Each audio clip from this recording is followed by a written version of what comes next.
interested maybe in talking about your health and your lifestyle and maybe how you might be able to make some changes or to maybe live a little bit more healthily?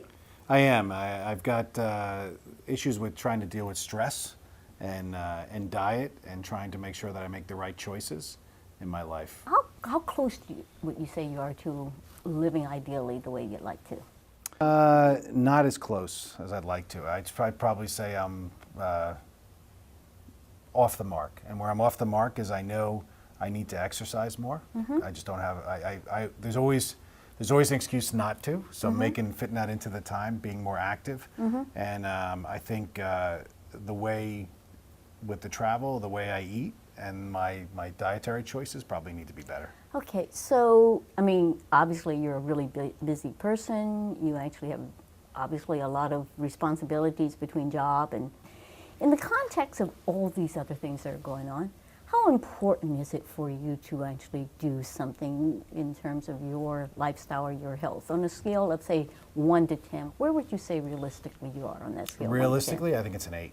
It's an 8? Yeah, and the reason I put it that high is because when I make better choices and I actually am active and I do what I say, I feel mentally a lot better. So my experience is it's linked, right? So if I don't make the right choices mentally, I feel less energetic, I feel less optimistic. If I'm taking better choices, active, exercising, eating better, I feel better. So I feel that piece of it. Okay. So what do you think is your biggest barrier right now in terms of making those kind of changes?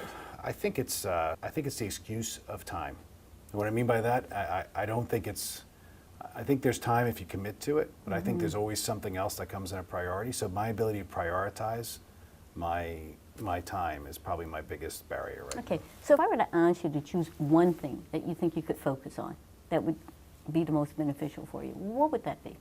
I think it's exercising more. So it's including sort of more regular exercise than what you're doing, right? So can you tell me what you're doing now? Not as much as I used to. So when I was really committed, I was going religiously 3 to 5 times a week at night or in the morning and doing a good hour worth of exercise. And what I found, it also gave me a significant amount of energy to overcome the challenges of the day, right? Okay. So now if I'm on a good week, it's 2 to 3 times. Sometimes it's not at all because because of schedule. So it's got to be, and I'm wrestling with how to do that, how to put it in my how to make it part of my regime. So what would be the challenges in terms of your making that kind of a change so that it is in fact a regular part of your routine? What would be the challenges? What are the barriers there? I think one is psychological. And what I mean by that is that there's always something else that needs to be done. And psychologically, I've got to put myself in a place where this becomes a priority, right? So whether it's in the personal life or business life, there's always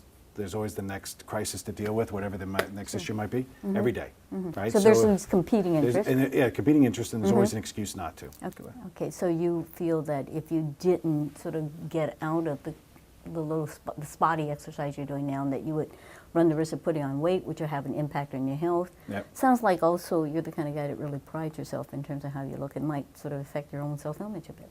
It does. You realize that. It does, and it's hard to get old, right? Well, So exactly.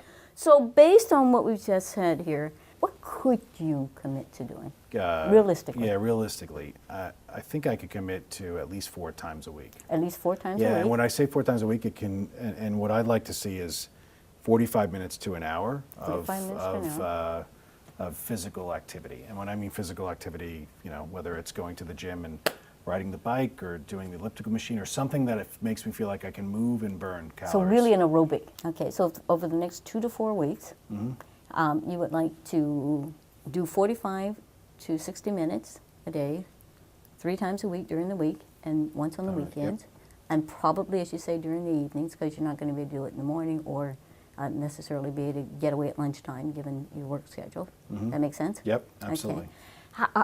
Anything you might need to do in order to kind of keep you on track there? I think I need to, I know it sounds crazy, but I think I need to put it on my calendar. Sure. Okay. Because everything I live by is by my calendar, which is really a terrible way to live, by the way, but everything's on my calendar. So if I put it on my calendar, I'll do it. Anything that might keep you from being able to actually carry that out, even though it's in there? Yeah, I think there's always an excuse. There's a mental hurdle. That is, you've had a long day, there's been nothing but stress, so the last thing you want to do is go and actually put something on and go sweat for 45 minutes. But I think the mental hurdle is overcome by if it's there in front of me and it's another obligation. I hate to put it that, but if it's another commitment, Yeah, yeah. I'm more likely to follow it. But it's sort of a commitment to you, right? Right. It's a And it's commitment for to me. you. So you put it in there. So sounds to me like you've got a plan. So 3 times a week, once on the weekends, you'll schedule that into your calendar. Yep. And then you will keep track of it in a notebook, at least for the next 2 to 4 weeks. Yep, And we'll see absolutely. how that goes. Excellent. Okay, Yes. good. Well, it sounds like you got a plan. So shall we have a chat in maybe Yes. 4 weeks and see how and you're I can doing? show you in my physical That would notebook. be absolutely wonderful. Okay, Excellent. good job. Good. Thanks. Thanks, Okay, Joanne. thank Yep. you. Yep.